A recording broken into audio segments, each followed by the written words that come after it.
I'm absolutely not a journalist now. I used to be. I am not one now, and I think it would be dangerous for me to say that I'm a journalist. But some people ask me why did I change careers, and I mean, I think it's really, really hard to be a journalist nowadays. My first job, I made $24,000 a year and had a bunch of student loans and went into debt, even living in one of the cheapest places to live in the country because that's not a living wage. And I've had jobs where I didn't have health care and went into medical debt. I've had jobs that didn't pay me on time. And so it's just a really tough job. But if you talk to a lot of reporters, they're doing it to hold powerful people accountable and educate the public on what's going on in their communities. And I still think that that's what I'm doing. I'm just doing it in a different way.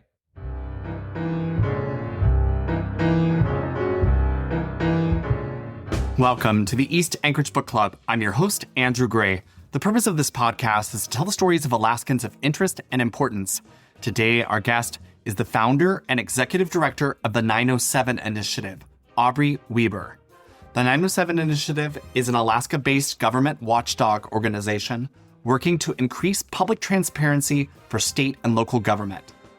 Aubrey grew up mostly in Portland, Oregon, but as you will hear, his youth took a dramatic turn when he and his mother joined a cult while he was in middle school. That experience had profound repercussions, and he dropped out of high school at age 15. After getting his GED, he earned a degree in journalism and made his way to Anchorage in 2019 for a job at the Anchorage Daily News. He grew disillusioned with the limits placed on him as a reporter and left journalism altogether. We discuss the origin of the 907 Initiative and its place in the Alaska political ecosystem. Aubrey Wieber, welcome to the podcast. Thank you. Thank you for having me. Where did you grow up? Portland, Oregon. What was your childhood like? That's a loaded question. I grew up, I guess I was born in Eugene, Oregon, and my parents were divorced kind of very shortly around after I was born. My dad was living in Seattle. My mom was going to school for her master's degree at University of Oregon. And so we were living in student housing, like student family housing, and then moved to Portland in second grade. And Just you and your mom? and I have two older sisters. So I have kind of a complicated childhood, and I'm totally fine with it. It will derail things. That's okay. Okay. Yeah, I had kind of a complicated childhood. I mean, I always struggled with school and changed schools a ton, like almost every year as a kid. And we moved to different houses a lot. And then when I was in middle school, when I was in seventh grade, my mom got involved in a religious cult with some friends that she knew. And I moved with her. My older sisters were in high school and were basically not of the age where they could be kind of coerced into something like this. And so we moved to central Western Washington, where this cult was based, and were there for about 3 years. And while I was there, I went to school that was run by the cult. Can you tell us a little bit about the cult? Yeah. It's called Ramtha School of Enlightenment. It's in Yelm, Washington, which is kind of east of Olympia. And the general premise is that there's a woman, Jay-Z Knight. She was a barrel racer, and I think she did some beauty queen stuff or modeling stuff, and then got really involved in this kind of new age religious kind of lore. And so what the premise is that she is channeling her father from a past life through her body, like a ancient Lemurian warrior. And if you're kind of familiar with the history of New Age religion in America, this idea of Lemuria is something that's really repeated through time. I don't think there's anything original as part of this cult. A lot of it is just taken from similar kind of New Age religious groups around the country in the 18th and 19th centuries. And so this person who goes by Ramtha, they believe in reincarnation, but he only lived one life. He learned all there was to learn and ascended to heaven. And in that life, Jay-Z Knight was his daughter. And so now she has, reincarnated up into current age. And he channels his spirit, I suppose, through her body is the general idea. And there's a book that was just written about this that I participated in. It's written by this woman, Leah Satelli, who was a journalist in Washington State, like in the Spokane area, but has written a lot about extremism on the right in American society. Would you view this as a right-wing cult? Not really when I was there, but it did get there. It did definitely get a bit Trumpy. And now it still exists, but I think she's being sued into oblivion by so many people. And so she's mostly, as far as I can tell, on like this Jay-Z Knight, on like a tour around the country, around the world, just giving speeches, but doesn't really run things at their like site in Washington like she used to.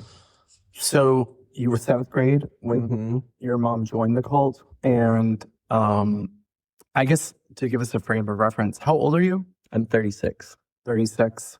So you were born in 91? 89. 89. I'm bad at math. So when you were in 7th grade, you were like 13 or 14? Yeah, I think I was about 12. I think I was about 12 years old. Okay, so you were 12. So it was like 2001. Yeah, I remember that. That was like one of the, like I just remember the Y2K thing. Part of the cult was this whole prepper thing. And so she was clearly involved in this maybe before I totally realized it. But like, yeah, we had water and all kinds of food in our basement, like a lot of prepping for Y2K. And how did your mom get involved, or do you know? Yeah, just through some friends. She had a friend, a long-time childhood friend that got involved through a woman that she knew. And so it was also something that she was doing with, friends. She had a whole kind of community that she started doing this with. But then pretty quickly she started dating this guy that was in I believe they called it the Red Guard, which was like essentially people that the cult leader had knighted to protect her. And so they would like sit along the stage when she would come down and do these ceremonies, and then they were supposed to, take a bullet for her if something happened or whatever. But there's also, I think he was probably like recruiting people into the cult. And so I don't really know. One of the things I've been curious about is like how intentional was their relationship, and was it like a recruitment tactic? Because we got involved through that relationship much more than any of her friends. Nobody else moved up there. And like we moved up, we were living with him, and he was a real nut job. And you said your sisters didn't participate. I mean, did your mom try to get them to participate? No, they were, like I said, they're in high school. They were kind of just doing their own thing. And it was something that kind of tore our family apart. Did you have a choice? Yeah, I was not forced to do it. I think, like I said, I always had a hard time in school and wanted to move schools a lot, thinking like the next one will be better. And so when my mom was like, hey, we're moving to Washington, I was like, oh, a new start sort of thing seemed appealing. So what was the school like in the cult? Pretty nutty. I mean, it was small group of kids, and it was like all age ranges. So it was like a K through 12? Yeah. But it like all in one room? No, there were separate rooms, but like it wouldn't be divided up by grade, because there were only 15 kids there or something. So you would be in classes with people of that could be 3 years older or younger than you, and there was like probably some level of just like general education, though that very much like wasn't the focus. At the same time, it wasn't like we were, as far as I remember, it wasn't like they were trying to indoctrinate us constantly. I think it was to some extent like a little bit of daycare with some new age religion sprinkled in. I'm guessing you didn't have like a credentialed teacher. I wouldn't think so. I mean, yeah, I don't know what her background was. But it was very, I mean, I do remember one of the things that she was really into was like harvesting roadkill. And so there were some elements that were kind of cool. She did have like one time she brought in like a deer that had been hit, and I don't think we like dissected it or butchered it, but like there's probably some biology lesson going on there. Did you like it? No, no, it was a pretty unhappy time in my life. Because of the relationship between your mom and that guy from the Red Guard? Yes. Yeah.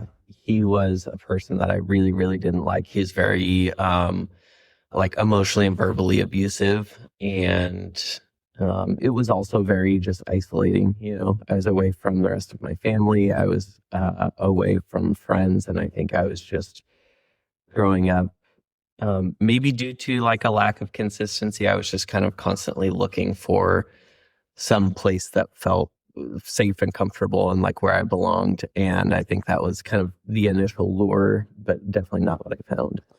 Did you accept the beliefs of the cult while you were there? I don't think so.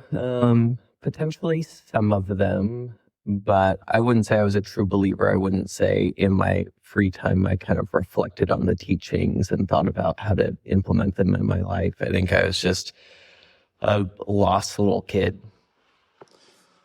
I want to ask just a couple more questions. If you can talk about outside of school, which you described as daycare with some new age sprinkled on.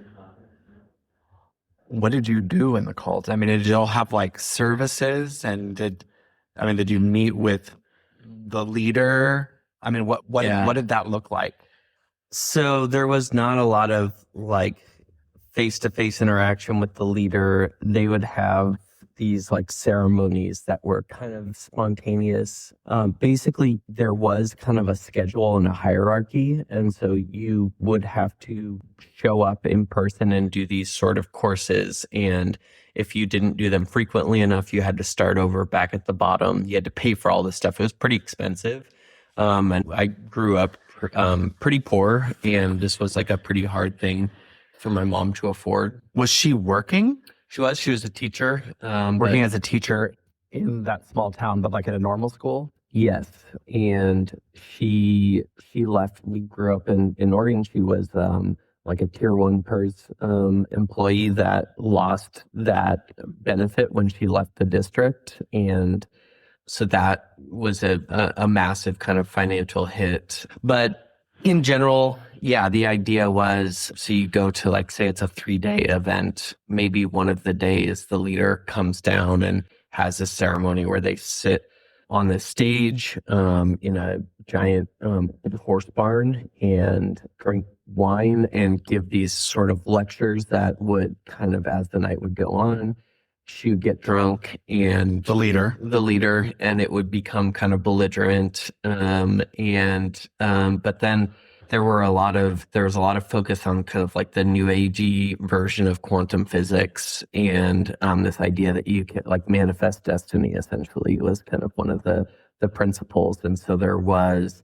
stuff about, being blindfolded and thinking of some image, and then you can kind of create it in your life. There were a lot of activities related to that, of like making your way through something blindfolded. And did the kids participate equally? Yeah. I mean, I think you probably had your option of whether or not to participate, but I always participated in that stuff. Was it fun? Not really. At times, yes. Especially because there were other kids there, and it would be like, there wasn't a ton of supervision in a place like that. And I was always kind of a kid that liked getting in trouble and not being supervised. And so there were elements of that were kind of fun. But no, overall, it was not a good experience. How did your mom get out? When I was 14, the summer before I would start high school, I said, I'm going back to Portland, and you can choose to come with me or not. And she ultimately decided to come back.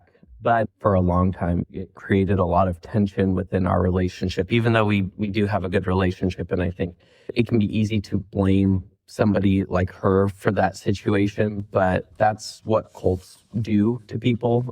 That's why they're effective, is they brainwash people. And so she, I believe, is a victim of that, like I am. And it's been a hard thing for her to deal with as well.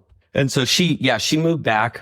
And I think there was a very slow transition of her kind of shedding that baggage and that like identity that she had there. And honestly, it wasn't until this woman, Leah Sattelli, this writer, had reached out, and I had read her books and her reporting. I used to be a journalist, and she reported extensively on like the Malheur takeover. I think this is when I first found her, but I was living in Eastern Idaho, and she wrote a book about this Mormon couple that they were kind of fundamentalist, extremist Mormons, and killed their children as like a sacrifice to God.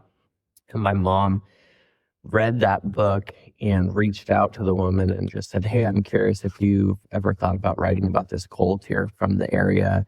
And it turns out she was in the middle of working on a book about it. And so my mom was interviewed for it, and then she reached out to me as well. And it wasn't really until then my mom had forwarded me an email between her and the author where she was talking about the cult and calling it a cult. And I'd never heard her use that language before. And that was kind of a very relieving thing, that it felt like it was finally something we could put past us. Had you thought of it as a cult? Yes. Yeah. Always? Or I think so. I mean, when I was in it, even if I didn't, I was aware that others perceived it that way. And one of my older sisters did right around that time did this big school project on cults and the psychology behind them. And so it was definitely something that like members of my family would call it that. And even if I knew that that was true, it was still hurtful, and it was still this very confusing thing where I felt like I was getting blamed for being in this thing, whether it was good or bad. I don't know. It was a very difficult thing to kind of wrestle with. do you think your mom feels guilty about bringing you into that? Yeah, she definitely does. I think it's been very difficult for her, and we've had a handful of conversations over the years.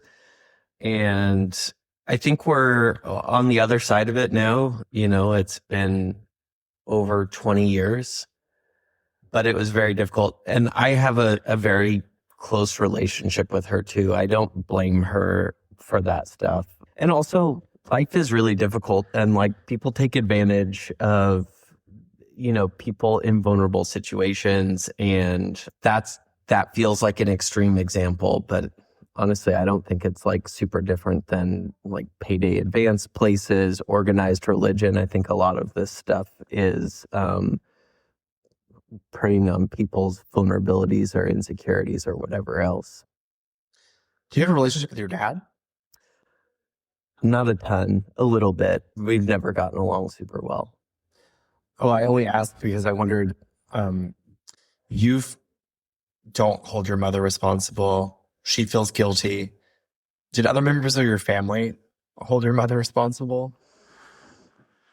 Yeah, I think it was in a lot of ways afterward. It was like something that we do not discuss. And I think that's largely probably my fault. I would get very, aggravated if somebody would bring it up, because often it was done in like a teasing manner. And I was very sensitive to that as like a teenager. And so my recollection is basically I was like, don't talk about this stuff. Let's pretend it didn't exist, which is something that I think was easy for my family to do, and is kind of, I think a lot of families are that way. You just kind of sweep things under the rug. And so it did boil over for sure many times. But yeah, it was for years and years and years. It was an extremely difficult thing for me to talk about. So you got back to Portland. I assume you, in a way, you've missed 3 years of high school, which, by the way, I find it very bizarre that your mother was like a traditional school teacher and allowed her child to be in a no school for 3 years. Yeah, it was. I think I'm sure that she has a really hard time with that as well. And just the manipulation was very heavy. And I think, in addition to being in the cult, the partner that she was with, who was high up in there, was extremely domineering. And I think, I mean, I know she has extensive regrets about all of that, but it was really difficult. And I came back, and so my freshman year, my parents were pretty worried about putting me back in public school. So they put me in this kind of liberal arts private school, small, kind of like a hippie sort of thing. And the lack of structure was something that I was able to exploit quite a bit. And I think ultimately, as I was there for a year, they felt like I wasn't getting much out of it, and it was hard for them to afford. And so my sophomore year, they put me back in high school, public school. And that lasted about 2 months. And I just stopped going and dropped out, and just started working kind of like labor jobs, working in restaurants. I worked for a tile factory. I was a telemarketer for a couple months, all kinds of stuff. So you basically dropped out of high school when you were like 15. 15 Mm-hmm. and never went back? Never went back. I did end up getting my GED, and I went to college, first community college. And then I went to the University of Oregon and got my bachelor's. But yeah, it's kind of this difficult thing. When I think back, I really kind of stopped going to school at 12, and then went to college. And so there's this big gap. I'm really bad at math. And there are some other things, classic literature that everyone reads in high school and stuff. There are these weird kind of knowledge gaps that I have. So one more question, and that I promise we're going to call behind. But when you talked about the author who'd written the book about the fundamentalist Mormon cult that murdered their children, that seems just like over the top crazy. And that she was already working on a book about the cult you were in. And, you described like wandering through like a blindfolded with a drunken leader getting belligerent. It doesn't seem quite on par with like fundamentalist Mormons murdering their children. Yeah. So in the book, which I didn't totally realize this until I read it, and she uses pseudonyms for us. I believe I'm Aaron and my mom is Carla in the book. It's not about this cult specifically, and it actually ultimately focuses more on this kind of new age group that used a lot of like social media and stuff like that. But the point of the book is to trace these ideas back throughout American history. And yeah, I believe my takeaway from it is like none of these ideas are original and unique, and they're all taken. And so Ramtha and Jay-Z Knight are kind of in the middle of it, where she talks about how a lot of this happened. Some of it was like essentially sleight of hand and like magic shows back in like frontier days, where people use that sort of thing to say God was speaking through them and channeling through them. It focuses on kind of how that evolved in modern days. And so this was one of them. And then there's kind of, a heavy focus on cults that are using the internet more to reach people. So did you study journalism in college? I did. And what led you to journalism? I think ultimately one day I was working at a tile factory in Portland, looked around and saw that all of my coworkers had been there for a very long time and didn't plan to ever leave that job. And there was this moment where things clicked, and I realized I thought of this as temporary, but this could very quickly become the rest of my life. And so the next day I signed up to take the GED, and going back to school, I was, I think, smart enough to be able to do some things and just kind of fill in the gaps on my own. But English reading, writing was always easy for me, whereas things like math were a really big struggle and science were a really big struggle, where those gaps were like you missed figuring out how to remember these sorts of formulas and stuff like that. That was much more difficult. And so the idea of studying something writing based made a lot of sense, but also I was obsessed with sports and I would read. I mean, I read the newspaper all the time as like a teenager, but especially like the sports section. And so I wanted to be a sports reporter, and that's what I originally was doing in college. I worked for the school newspaper, and then when I was looking for a job, journalism is a competitive field, and so I just applied for all kinds of jobs and ultimately started working just a general assignment news job, and never looked back. Did your parents support you dropping out of high school? No, but this thing kind of happened. When you bring your kid into a cult, you lose leverage in the situation. And I think what I realized was ultimately that your parents can tell you what to do, but they don't actually have that much authority if you're willing to say, I'm going to do whatever I want. And so they didn't like it, but there was not a ton ultimately that they could do. They couldn't force me to go to school. And I think specifically my mom felt a little bit sheepish trying to reassert that parental authority. And my dad, I just didn't really have much of a relationship with. And so he had a hard time asserting authority as well. So went to school for journalism, doing general reporting. How did you ultimately make it to Alaska? Yeah, I came up here to work for the ADN. So my first job was in Idaho Falls in eastern Idaho. I was there for 3 years. Then I took a job in Bend, Oregon for the Bend Bulletin for about a year. Then I moved to Salt Lake to work for the Salt Lake Tribune. And then I came back to Oregon to work for this startup online news organization that was created by a longtime investigative reporter at the Oregonian. And the move to Alaska was honestly just having a bad day at work and deciding I'm going to go look for jobs. And I had applied to the ADN a few years before, but had accepted another job before the interview process, but had kind of stayed in touch with the editor, and we'd trade emails a few times a year.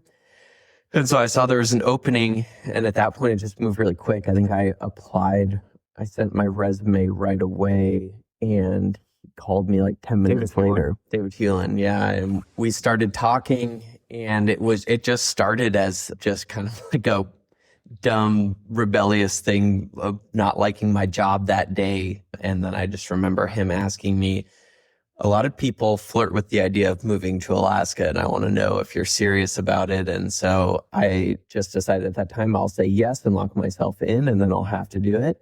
I'd never been to Alaska before. I didn't know anyone here. And what year was this? This was 2019. Okay. And so, yeah, I just moved up, and I was at the ADN for about a year and a half. And then, yeah. And what'd you cover when you first got here? Politics. Municipal? Generally municipal, little state. It seems like it would be hard for somebody who's never stepped foot in Alaska to suddenly land and start covering like Anchorage municipal politics. How long does it take you to figure out who the players are and what the issues are and how to cover it? Yeah, I mean, figuring out who the players are is somewhat easy. I mean, over time, you maybe realize that there are players that aren't as obvious. But, I think my first day, David gave me a list of people and said, go out to coffee with these people. And that was always kind of generally my approach in a new job is like, spend as much time as you can getting the lay of the land and not focusing on, writing as much and reporting as much. Just have general conversations, ask a lot of questions, and get to know people. But, It was a weird place to come into. And I think the first thing that hit me is like everywhere I had lived, I was moving around almost every year to a new community. And so I was used to that. And I was used to everyone saying, our community is different, but that was like on steroids here. And I specifically remember covering Anchorage Assembly meetings, and everyone that would come up to the microphone would start their testimony by saying how long they've lived here. I'd never heard that in other places. And occasionally you'd get them measuring it by winters rather than years. Yeah. And I guess it was the year before the pandemic started. Mm-hmm. So I guess tell us a little bit about your time at ADN and then why you decided to leave. Yeah, it was a little bit of a rough transition. I think I started in September 2019. And so I missed the summer and moved here heading into the darkness. And then pretty quickly the pandemic hit, and I had like a 500 square foot studio apartment in downtown. And I basically spent a year locked up in there, and it was hard to meet people here for a while. And so that was tough, but I had a lot of fun. I mean, I skied and biked so much in that first year and learned the trail system and learned the layout of the city through that. That was really fun. You know, there were some younger reporters at the newspaper that had started around the same time, and we were friends. But it was difficult, and I ultimately just decided this isn't for me. I think I was interested in writing different types of stories, that longer kind of stories where I'd spend a lot more time reporting. One of the things that I had noticed, this was kind of around the rise of Save Anchorage and the early days of Dave Bronson, I started seeing, like far-right militia showing up. Definitely there was a guy hanging around Dave Bronson and Jamie Allard who had a 3%er patch on his jacket. And then I started seeing people dressing like Boogaloo Boys. For those who aren't familiar, this is people, they generally wear like khaki cargo pants and a Hawaiian shirt, and they tend to be ex-military. They're super anti-government and anti-cop. And I was really interested in that. I specifically remember this being somewhat of a breaking point of wanting to cover the rise of far-right militia, which would take a ton of time just reporting before anything was written. And they were not interested in... The ADN wasn't interested in you doing that story. In me doing that story. And so that was a bummer. And then the last thing that I think I covered was the 2020 U.S. Senate and House races. And I just remember that being a grind and finishing that up and saying, I'm done. And I do not want to move to another state in search of a journalism job that has so much uncertainty. So when you say you're done, like, what was your image for how you were going to support yourself? I took a job. I just started applying for jobs. So I didn't leave without a job, but I ended up taking a job at Agnew Beck Consulting. Doing what? It was a lot of like strategic plans and city plans, which ultimately, I thought I was going to be in more of a communications role there. And ultimately I decided I'm learning this stuff from the beginning, and I don't need to do that. I have other skills, and I'm not particularly interested in city planning. And from there is just kind of this weird chain of events that was very fortunate for me. But I knew Christopher Constant from being on the Assembly and covering him there, and he wanted to run for Congress. At the time, Don Young was alive and Nick Begich was challenging him. And, I knew that was a long shot, but I was also kind of miserable in my job and felt like, I was like, this gives me a few months to figure out what I want to do next. And so I took the job as communications director for his campaign. And then I think a week after that, Don Young died on a flight back to Alaska, and it was absolute chaos. 50 people got in the race, and it was 3 super chaotic, pretty fun months. And then, the kind of campaign wound down. But through that process, had kind of started to build relationships within the political community and realized that there was this kind of gap in the communications landscape. Um, and so in July of 22, started a nonprofit organization called 907 Initiative. How do you pay for things? Where does the money come from? Yeah, it's like the biggest thing that people ask about. I mean, honestly, it's a hustle. And so I think I was fortunate enough when we started to have made a couple relationships with funders, and they were bought in on this idea that Alaska needs more communications infrastructure.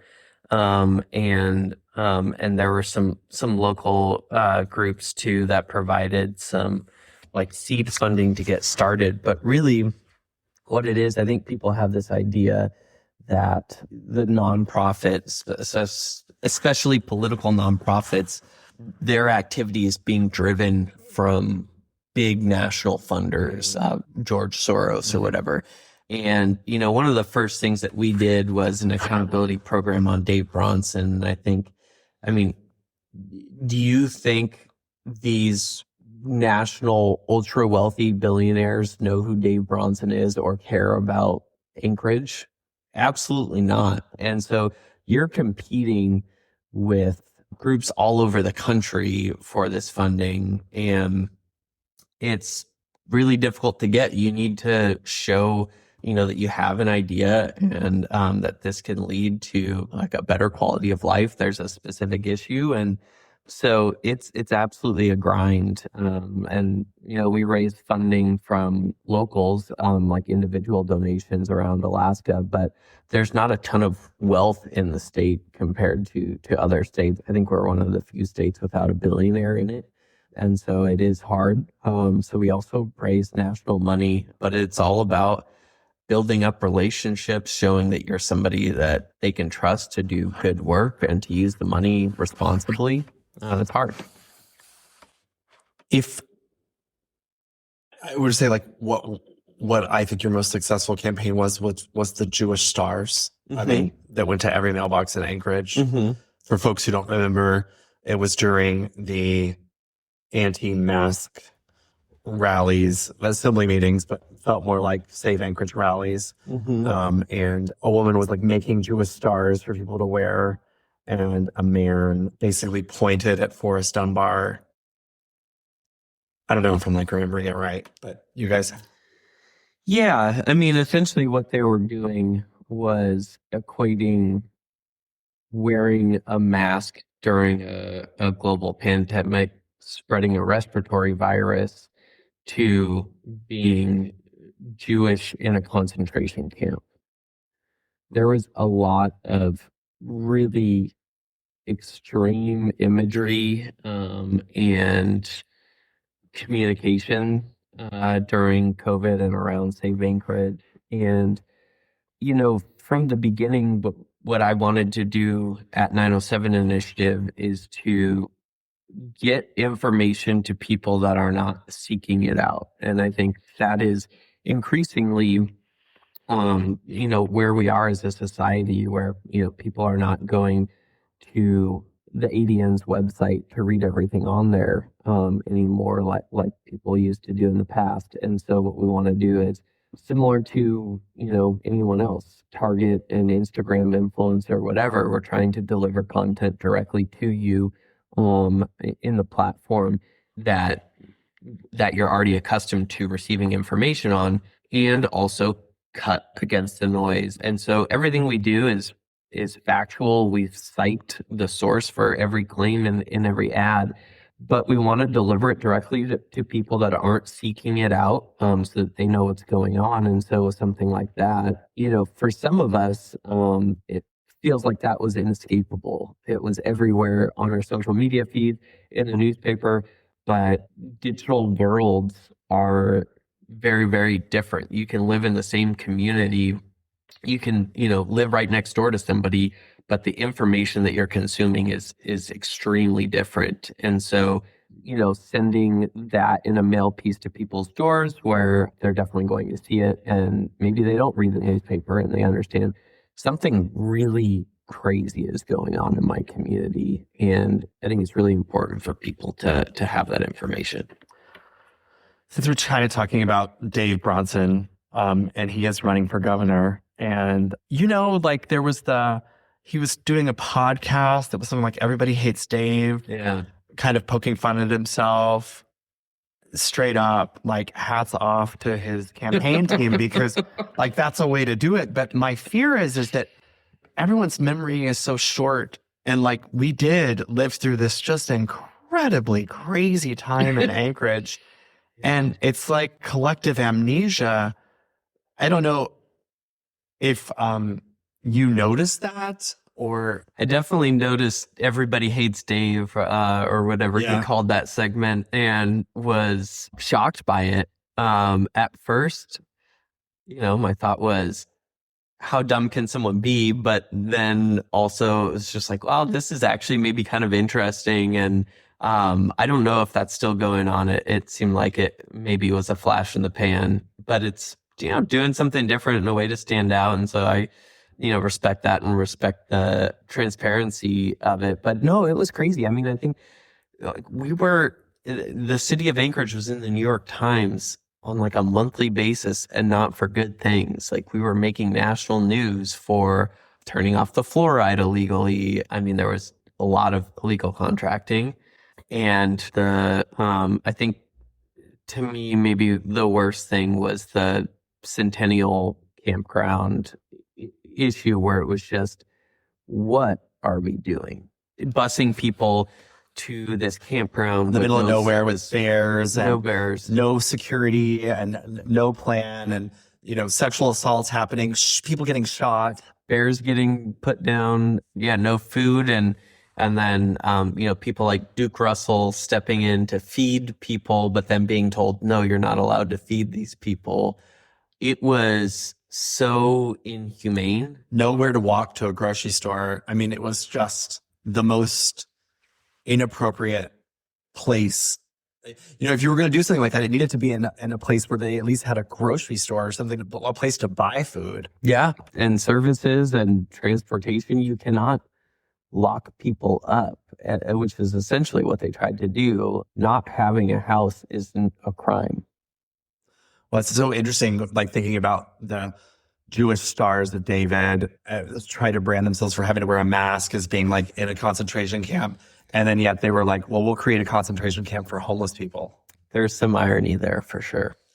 I guess in the present moment, can you talk a little bit about what your current projects are? And yeah, I would say the biggest thing that we're focused on right now is, what we would call an accountability style program, which is similar to what we did on Dave Bronson, where we're holding elected officials accountable by advertising what they're doing. And so this isn't saying this person sucks. It's saying, here's how they voted. We think that's an issue. And, we'll let people make up their minds. But this is focused on Dan Sullivan. And are your targets always Republicans?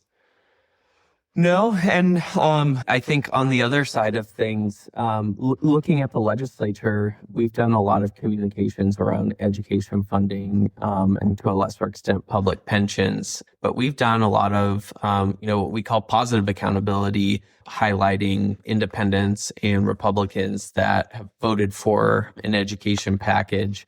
We're not a partisan organization. I think we're focused on improving a quality of life, but also Alaska has a lot of Republicans in office. It's a conservative leaning state. And so that tends to be the focus because that's who they have in office. Yeah. I will ask you, as a journalist, who knows like the journalism ecosphere, I think there's been, what I've heard since I've been involved in the space is that at the time when Suzanne Downing was working for Must Read Alaska, and now when she has her own thing going, people often say well, the left doesn't have an equivalent. And people like sort of lament that. And I don't want to praise Suzanne Downing. But what I'll say is that she produces a lot of content every single day, multiple social media posts, multiple stories. And there's almost like part of me that's like, I don't know of any other people who have that work ethic to do that sustainably, day after day after day after day after day. Yep. And I like, do you have a comment? Yeah, Suzanne Downing is undeniably talented. I think, traditional media is suffering everywhere, and people are more and more interested in a perspective, and she is really keyed in on that. And I think it's smart. And yeah, she's talented.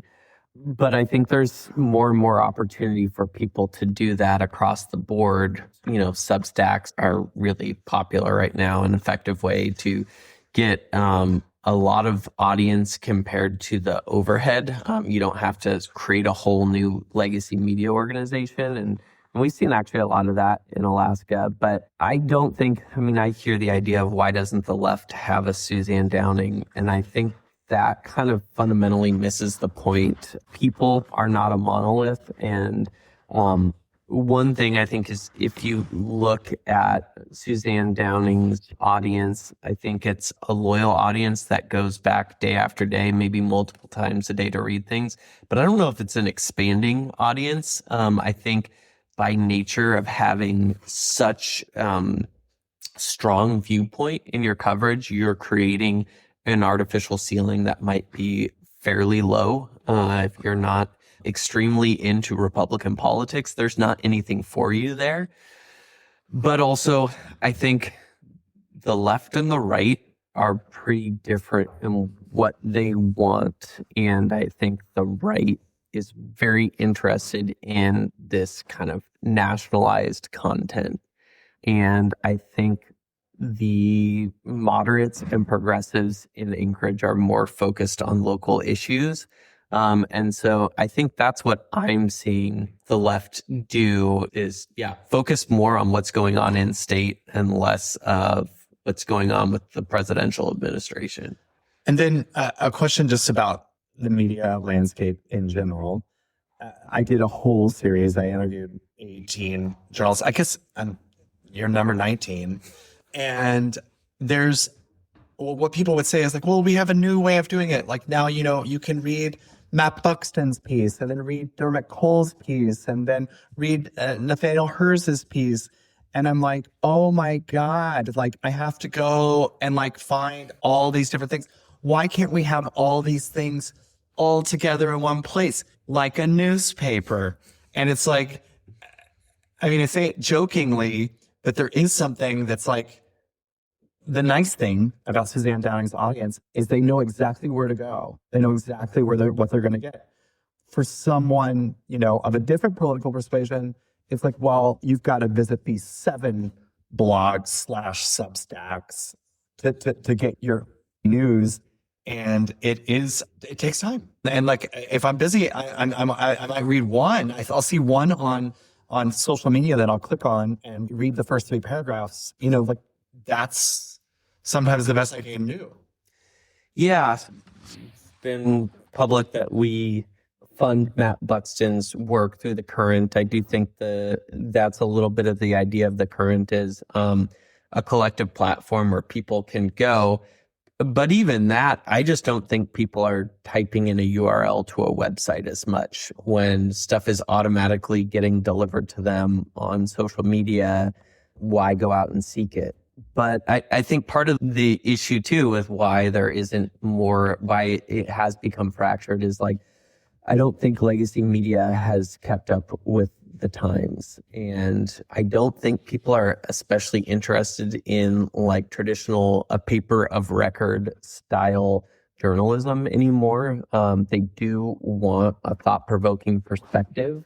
I think it's important to be transparent about like, here is the perspective and not try and like hide that.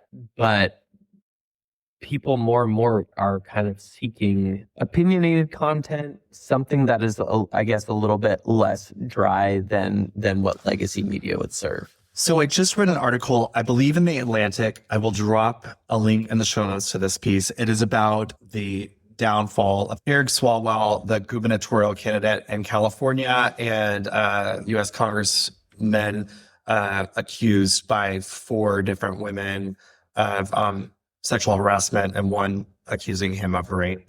And how that really started from online influencers. But it wasn't serious until the legacy media reported on it. And that's kind of like showing that there's still a place for legacy media.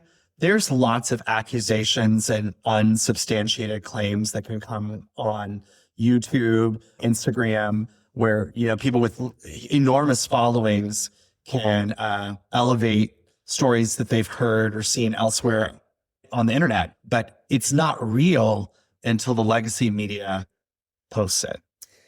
Yeah, absolutely. And yeah, to be clear, I come from legacy media. I'm supportive of it. I do wish that it would adapt a little bit quicker than it has. And maybe that's like the perfect balance is you do have stuff percolating online that gives legacy media a bigger, kind of a bigger entry point into a story or more of a view into what's going on around the country.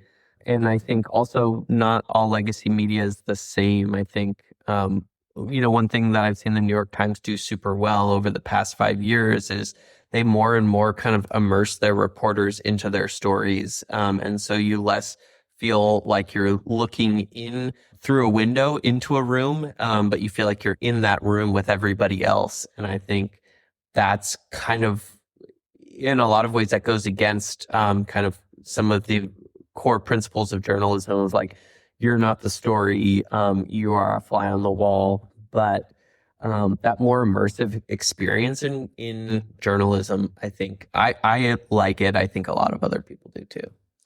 Before all of this happened, Eric Swalwell was very good content and he was very talented at social media. Yeah. I mean, it's one of those things where it's like clearly in hindsight, people knew about this or knew that something weird was going on and didn't ask enough questions. And what I saw from my place in progressive politics is early on, I saw some people saying, I think those, what a timely accusation as he's running for governor. And it feels like we have slipped from where we were a few years ago. And I still strongly believe whether it's accusations against someone on the left or the right, I do not believe it's commonplace to make this stuff up. Right. Who wants to put themselves in that situation? Well, and I think, I'll say it. Eric Swalwell was really great at the really short sound bites and attacking Trump. And so I think there's a reluctance to take down your best attack dog. Sure, I suppose. I don't know. I mean, to me, that's... Well, I know I'm getting myself into dangerous territory. But what people say is the right wouldn't do it. The right would elect him president.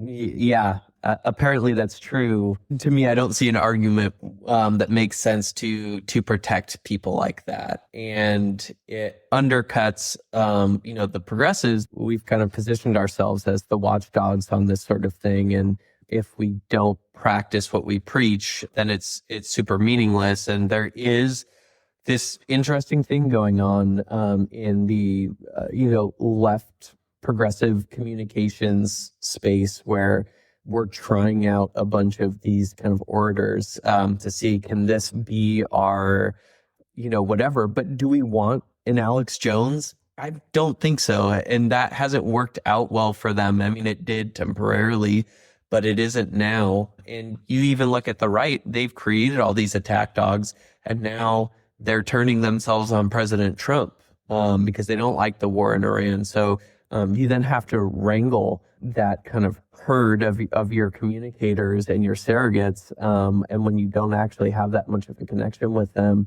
and you don't really know that much about them, that can backfire on you. Hey, is there anything I didn't ask you about today that you wanted to talk about?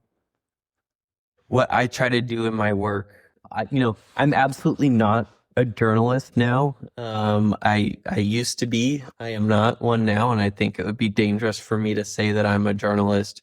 But some people ask me, why did I change careers? And I mean, I think it's really, really hard to be a journalist nowadays. My first job, I made $24,000 a year and had a bunch of student loans and went into debt, even living in one of the cheapest places to live in the country, because that's not an affordable living wage. And I've had jobs where I didn't have health care, and went into medical debt. I've had jobs that didn't pay me on time.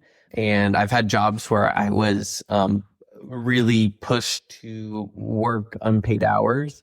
And then you have just the uncertainty where, I've had worked at papers that were sold overnight without anybody knowing, layoffs at, every paper that I've worked at. And so it's just a really tough job, but I think I get a lot of the same satisfaction. And in some ways, the way I see it, at least, and I'm sure people would argue with this, is I'm just doing my version in a different way. And I would say if you talk to a lot of reporters, they're saying, they're doing it to hold powerful people accountable and educate the public on what's going on in their communities. And I still think that that's what I'm doing. I'm just doing it in a different way. Yeah. So what, if you don't want to use the term journalist, what do you describe yourself as? I don't know, communicator, storyteller. I mean, I think the storytelling aspect is something that I really try to keep in my work. And when we look at, when we do a communications campaign, one, you won't see 907 Initiative doing a lot of rapid response stuff or kind of one-off communication bursts. What we do when we put together a campaign is first think about, why are we doing this? What do we want to achieve from this?